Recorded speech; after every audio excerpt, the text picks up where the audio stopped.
어쩌면 그때의 제게 노시는 고통을 없애두지 않고 그걸 통과하게 만들었는지도 모르겠습니다. 기적은 그렇게 오는 것 같습니다.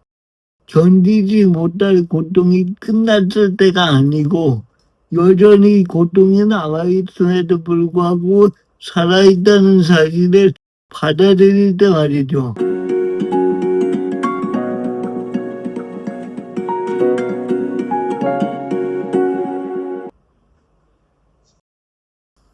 안녕하세요.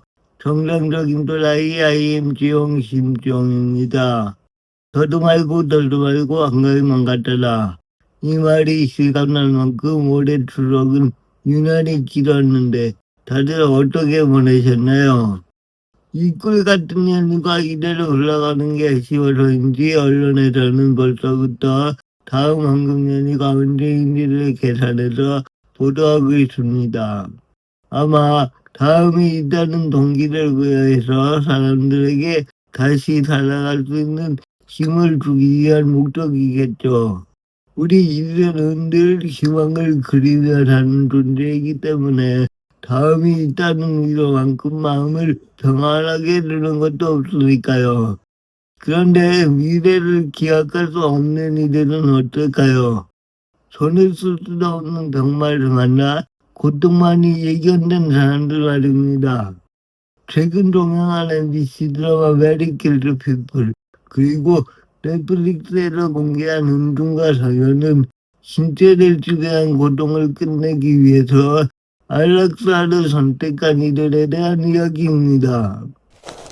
뜨거운 사회적 논쟁의 대상인 안락사라는 공통의 주제를 다루고 있지만 두 작품에서 조명하는 주인공의 역할은 조금 다른데요. 먼저 메리 킬드 피플에서 그걸 이끄는 우소정은 현직 응급의학과 의사입니다. 과거 엄마의 죽음으로 말미암아 더 이상 치료가 불가능한 환자를 위해서 그들이 원한다면 죽음으로써 고통에서 해방되게 해주는 것 또한 치료일 수 있다는 신념을 갖고 있죠. 그러나 이게 합법이 아니기 때문에 부업 개념으로 몰래 하고 다닙니다. 현실에서 의사들이 환자에게 안락사를 제공하면 처벌을 받고 그래서 우소정에게도 이건 엄청난 약점이 되는데요. 당연히 여기에 필요한 약들도 정상적인 방법으로 구하지 못하기 때문에 마약상으로부터 불법으로 구매하게 되고 심지어 그 마약상이 나중에 혹시 닥칠 일을 대비해서 옷을 벗으라고 했을 때도 우소정은 죽어가는 환자들을 위해 기꺼이 속옷만 입고 사진이 찍힙니다. 그렇게 그녀를 통해서 수많은 환자들이 안락한 죽음을 맞이하게 됐죠. 우소정의 선택은 죽음을 돕는 의사라는 점에서 분명히 윤리적 경계선을 넘는 행위였습니다. 하지만 그에게 안락사는 단순히 환자에 대한 포기가 아니라 고통의 끝에 있는 분들에게 할 수 있는 마지막 치료라고 볼 수가 있죠. 그녀가 환자들에게 주려고 했던 건 결국 존엄의 회복이었으니까요. 그래서 중요한 게 고통을 느끼는 당사자의 의지가 아닐까 싶은데요. 은중과 상현에서 상현은 시한부 선고를 받습니다. 그리고 과거 절교했던 친구인 은중을 찾아오게 되죠. 둘은 초등학교 때 처음 만나게 됩니다. 아빠가 없이 엄마와 어려운 형편에서 살던 은중과 달리 상현은 상대적으로 부유했고 또 상현의 엄마는 옆반 담임으로 은중의 글짓기 선생이었죠. 근데 훗날 집안이 풍비박산난 상현은 대학에 입학해 사진 동아리에서 은중과 제외합니다. 나아가서 은중의 남자친구를 좋아하면서 엄청난 열등감에 사로잡혔죠. 그리고 PD가 되어서 은중의 작품을 도둑질해서 성공합니다. 이로 말미암아 둘은 절교하는데 10여 년이 흘러서 안락사를 위해 스위스로 가는데 동행해달라고 은중을 찾아온 거죠. 자신의 가장 약한 모습을 또 가장 보여주기 싫은 친구에게 손을 내밀 만큼 고통스러웠던 거죠. 상현이 은중을 찾아온 건 단순히 마지막 여행을 함께하기 위해서가 아닙니다. 그건 자신의 존재를 증명해줄 마지막 목격자를 찾는 일이었죠. 죽음을 선택하는 순간 인간은 역설적으로 자신이 살아있다는 것을 확인하고 싶어 한다고 합니다. 상현에게 그 역할을 할 수 있는 사람은 자신을 가장 잘 알고 또 가장 미워져 했던 은중뿐이었죠. 그래서 이 드라마는 안락사에서 일을 실행하는 사람만큼 중요한 죽음을 선택하는 사람과 그 가족 그리고 친구의 입장을 다루고 있습니다. 또 상현의 고통은 육체적인 것이었지만 은중을 향한 건 친구를 미워했다는 죄책감에서 비롯된 마음의 상처였죠. 이런 면에서 예견된 죽음의 확실성을 더해 살면서 저지른 실수와 나로 인해 고통받은 이들에게 위로를 줄 수 있는 그런 마음의 여유가 안락사라는 선택지가 주는 작은 선물이 아닌가 싶기도 합니다. 또 한편으로 정말 못된 짓을 저지른 사람이 안락사를 선택하고 싶을 정도로 고통에 처한다면 어쩌면 이승에서 자신이 지었던 죄에 대한 신의 형벌이지 않을까 이런 생각도 하게 되는데요.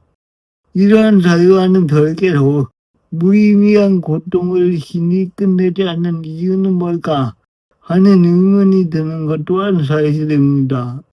여기서 신이란 여러분이 믿는 종교나 아니면 초월적인 에너지 어떤 걸로 여기서도 상관없습니다. 어쩌면 신은 고통을 없애주는 존재가 아니라 그 고통을 이해할 수 있는 기회를 주는 존재인지도 모릅니다. 신을 믿지 않는 이들에겐 부모를 통해서 이 역할을 수행하게 하죠. 이처럼 우리 인간은 고통을 통해서 비로소 자기 자신을 직면하고 사랑과 용서 그리고 삶의 유한함을 배웁니다. 하지만 역설적이게도 우리가 가장 인간답게 빛나는 순간은 대부분 그 고통을 견디지 못할 때 찾아옵니다. 울부짖고 무너지고 도망치고 그 모든 과정이 인간이란 존재의 완전한 서사이기 때문이죠. 개인적으로 저는 태어날 때 의료사고로 13분 동안 숨을 쉬지 못했습니다. 의사들은 포기했지만 저는 살아났습니다. 어쩌면 그때의 제게도 신은 고통을 없애주지 않고 그걸 통과하게 만들었는지도 모르겠습니다. 기적은 그렇게 오는 것 같습니다. 견디지 못할 고통이 끝났을 때가 아니고 여전히 고통이 남아있음에도 불구하고 살아있다는 사실을 받아들일 때 말이죠. 의사들의 부정적 진단을 보기 좋게 엿먹이면서 사는 사람들이 참 많습니다. 의료진이 머리로 이해한 고통의 끝을 마음으로 극복해 삶의 의지를 꺾지 않고 고통의 끝에서 기적을 맛본 사람들이죠. 그리고 그 한 사람으로 안락사를 택하는 이들에 대한 공감과 동시에 아쉬움 또한 짙은 것이 사실입니다. 고통이 지나가면 늘 기적이 오는 줄 알았는데 기적은 언제나 고통 한가운데 있더라고요.